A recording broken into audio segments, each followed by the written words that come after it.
आत्मा थंड.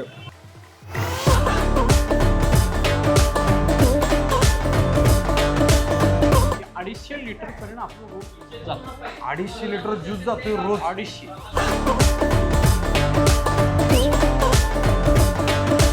एकदम गार गार झालं पोटात, पण जिभेला जो चव मिळाल्या सगळ्यात भारी. उन्हाळ्याच्या टायमाला आपल्याला काय वाटतंय सांगा? कडक ऊन पडलंय, एखादा आंब्याचं झाड असावं जिथं थंडगार वाटावं आणि त्याच झाडाखाली बसून काय तर आपलं थंडगार प्यावं. पण ज्याच्या त्याच्या नशिबात आंब्याचं झाड नसतंय, पण आंब्याचा ज्यूस तर आपण पिऊ शकतोय ना? सांगा बरं. आता अशाच काहीतरी गोष्टी आपण घ्यायला चालू करणार आहे, ते पण ह्या उन्हाळ्याच्या सिरीज मध्ये. आंब्याचा ज्यूस नाही, पण आंबा आणि काहीतरी व्हाईट लस्सीमध्ये मिक्स ज्यूस येतोय, तो आज आपण कव्हर करणार आहे. आता ह्यो ज्यूस सांगितल्यानंतर तुम्हाला नक्कीच कळालं असेल की मी कुठल्या गोष्टीबद्दल बोलायला लागलोय. नमस्कार, जाऊ तिथं खाऊ मजेत राव चॅनलवरती मी सूरज माने पाटील तुमचं स्वागत करतोय. जाऊ तिथं खाऊ मजेत रावची थंडगार सिरीज आजपासून आपण चालू करायला लागलोय. आणि ह्या थंडगार सिरीज मध्ये आपण सांगली जिल्ह्यातली, आता सांगली जिल्हा आपण कव्हर करायला लागलोय, त्या सांगली जिल्ह्यामधली जेवढी मोस्ट आयकॉनिक आणि मोस्ट फेमस जी ठिकाणं जी थंडगार खायसाठी फेमस आहेत ती आपण सगळी कव्हर करणार आहे. आणि ह्यामध्ये आपण पहिल्यांदा आलेलो आहे ईश्वरपूरमध्ये, उरून ईश्वरपूर. आणि इथला सगळ्यात फेमस असणारा ज्यूस ते म्हणजे प्रगती ज्यूस. बऱ्याच वर्षापासून आणि बऱ्याच दिवसापासून मी नाव ऐकते, ह्यांचा ज्यूस लय म्हणजे लय फेमस आहे. आता ज्यूस असा आहे की मी बऱ्याच ठिकाणी ज्यूस बघितलाय, पण ह्या ज्यूस मध्ये असं काय वेगळं आहे, इथला आपण काय नेमकं काय वेगळेपण आहे ते आपण इथला कव्हर करणार आहे. आणि इथल्या मालकाचा इंट्रो पण घेणार आहे की नेमकीची सुरुवात कशी काय झाली, कसं काय डोक्यात कॉन्सेप्ट आलाय ते पण बघणार आहे. पण ह्या सिरीज मधला ह्यो पहिला व्हिडिओ आहे. इथून पुढे दुसरा व्हिडिओ अजून येणार आहेत, ते पण बघत राहा. चला तर बघूया आपण प्रगती ज्यूस सेंटरचा ज्यूस. ईश्वरपूर मधलं सगळ्यात फेमस ठिकाण ते म्हणजे प्रगती ज्यूस सेंटर. बऱ्याच दिवसापासून आपण यायचं म्हणतो तो, पण ह्या थंडगार सीरीज मध्ये आपल्याला यायचा मौका मिळाला. त्या प्रगती ज्यूस सेंटरचं एवढं नाव आहे ईश्वरपूरमध्ये. आणि त्याचं जे मालक आहेत ते आपल्या बरोबर आहेत. दादा नमस्कार. नमस्कार. नाव का आपलं? धोंडीराम लिंगाप्पा पुजारी. एवढी क्रेज आहे ईश्वरपूरमध्ये ह्या ज्यूसची, त्याच्या मागचं कारण काय सांगा? आणि हे झालंय कधीपासून चालू किंवा कॉन्सेप्ट कसं डोक्यात आला? 2001 पासून आपण स्वतःचं मॅन्युफॅक्चरिंग तयार करून आपण टेस्ट करत ही जी टेस्ट आपण तयार केली. आणि 2001 पासून आपण प्रगती सेंटर असं नावानं केलं. तर पहिल्या वर्षी आपल्या प्रतिसाद चांगला मिळाला. त्याच्यानंतर दर उन्हाळ्याला आपल्याकडं कमीत कमी 2 ते 2.5 हजार माणसं येऊन जातात आपल्याकडे. 2 ते 2.5 हजार? 2 ते 2.5 हजार माणसं घेऊन जातात आपल्याकडे. आणि आपल्या वाळवा तालुका, शिराळा तालुका, कराड तालुका ही तालुक्याची माणसं पैज लावतात बोलत की बाबा आपल्याला आज तू जिंकलास, तू काय देणार मला? काय नाही, आपण इस्लामपुरात जायचं, प्रगत ज्यूस प्यायचं. असे म्हणजे पैज लावून आपल्या तालुक्यातली माणसं येतात. आणि ग्रुपवर बघून पुण्याची माणसं विजापूरला आपलं पार्सल जातं. बरं, पुण्याला जातं. एक व्यक्ती तरी आली, मला म्हणला आमच्या मिशनचं लय आवडते. त्यावेळेला हैदराबादला त्यांनी फ्रीजमध्ये बॉटल घट्ट करून ठेवली आणि त्यानं हैदराबादला पार्सल लिहिलं. म्हणजे इथंपर्यंत आपलं जाते.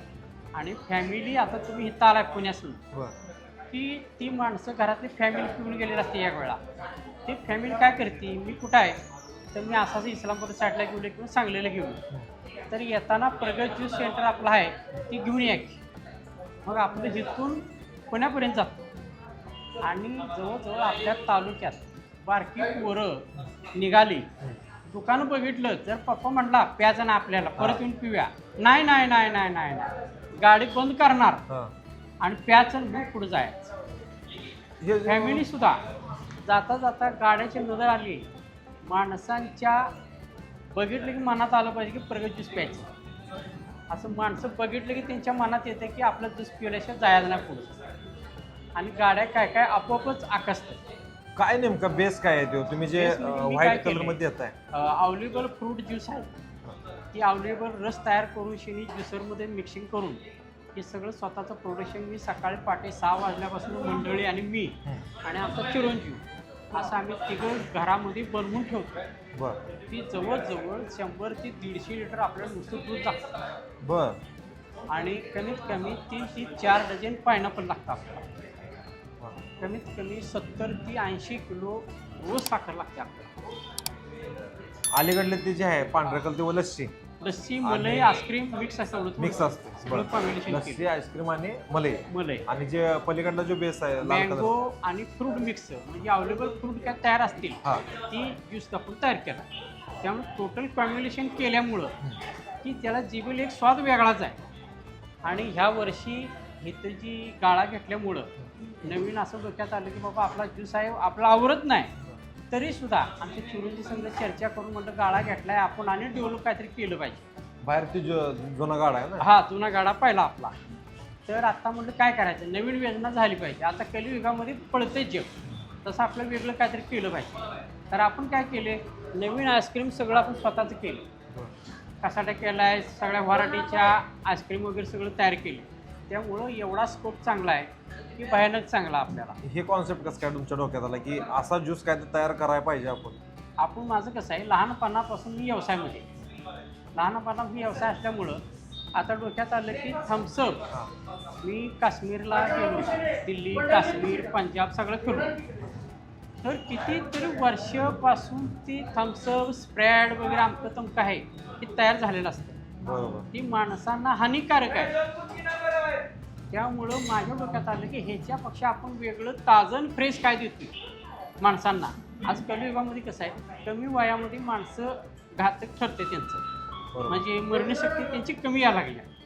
ताकदसुद्धा पूर्वी 100 किलोचं पोतं मी वैयक्तिक उचलत होतो. आता कसं झालं खाणं कमी आलं सगळं कमी आले त्यामुळे 50 किलोची पोती आली. आता 50 वरून 25 किलोचं पोतं आले. बरोबर त्यामुळं आमच्या डोक्यात असं आलं की आपण देताना नॅचरली चांगली गोष्ट चांगलं करायचं वाईट करून चांगलं होत नाही. त्यामुळे आपण डोक्यात काय ठेवलं तेवढं चांगलं द्यायचं फ्रेश द्या सगळ्या. अंदाजे सगळा जो ज्यूस आहे मिक्स कर किती लिटर ज्यूस जात असेल सर्वसाधारण माझा अंदाज आहे 100, 100, 200, 250 लिटर पर्यंत आपलं रोज जातं. 250 लिटर ज्यूस जातोय रोज 250. अरे वा आता काल तर तुम्ही आला असता मी तुम्हाला 2 मिनिटं सुद्धा असं वेळ दिला नसता.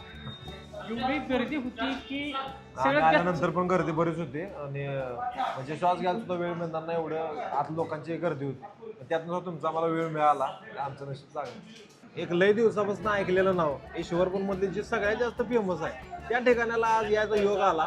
आता ह्यो ज्यूस जर तुम्ही बघितला ह्याच्यामध्ये सगळ्याच माहिती आहे बऱ्यापैकी आता महाराष्ट्रामध्ये ज्यूस पोहोचलेला आहे. ह्याच्यामध्ये एक लस्सी मिक्स असते आणि ह्याच्यामध्ये एक मँगो फ्लेवरचा ज्यूस मिक्स असते आणि असा एक ज्यूस येतोय.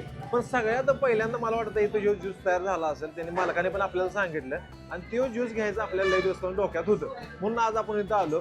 ह्या प्रगती ज्यूस सेंटरचा हे ज्यूस तर फेमस आहेच पण त्याच्याबरोबर ह्यांचा कसाडा पण फेमस आहे जो इथं भरपूर प्रमाणात चालते आणि जो आता त्याने चालू केलाय. पण ज्या ज्यूससाठी आपण इथं आलोय ते ज्यूस आपण पहिल्यांदा पिणार आहे आणि त्याचा आपण फूड रिव्ह्यू घेणार. चला तर घेऊया आपण प्रगती ज्यूस सेंटरचा ज्यूस.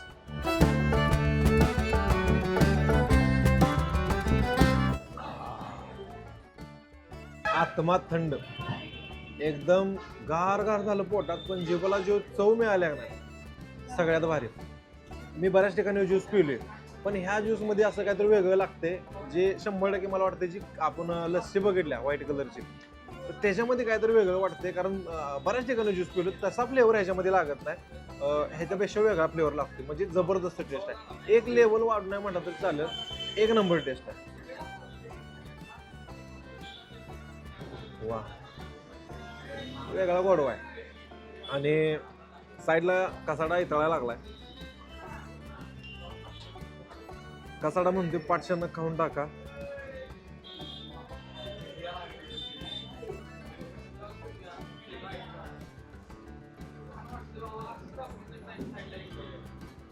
हा कसाडा कमी आणि ड्रायफ्रूटचं चॉकलेट जास्त वाटतं एवढं ड्रायफ्रूट आहे प्रमाणात. कसाड्याची चव जशी लागते तशी आहे 100% पण ह्याच्यामध्ये जे ड्रायफ्रूटचं प्रमाण आहे ते सगळ्यात जास्त आहे पण चवीला आणि क्वालिटीला सुद्धा कसाडा मस्त आहे. पण ह्या कसाड्यापेक्षा सुद्धा मला हे ज्यूस एक नंबर वाटला.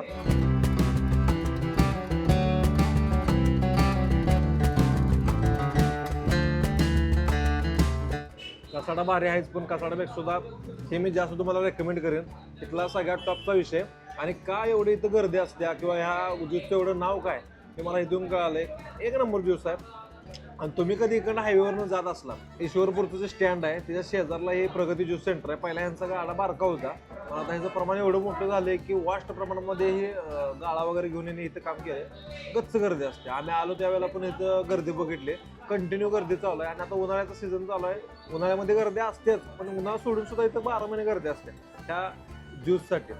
100% तुम्ही इथं ट्राय केला पाहिजे. ह्या थंडगार सिरीजमधला हे आपला पहिला व्हिडिओ आहे. सांगली जिल्ह्यातल्या बऱ्याच ठिकाणचे व्हिडिओ तुम्हाला इथनं पुढे बघायला मिळतील, पण त्यासाठी तुम्हाला आपल्या चॅनलला सबस्क्राईब करायला लागेल. करा सबस्क्राईब, व्हायचा थंडगार सिरीजला सपोर्ट करा आणि इथनं पुढे आपल्या चॅनलला पण सपोर्ट राहू दे. चला तर भेटू आपण पुढल्या व्हिडिओमध्ये.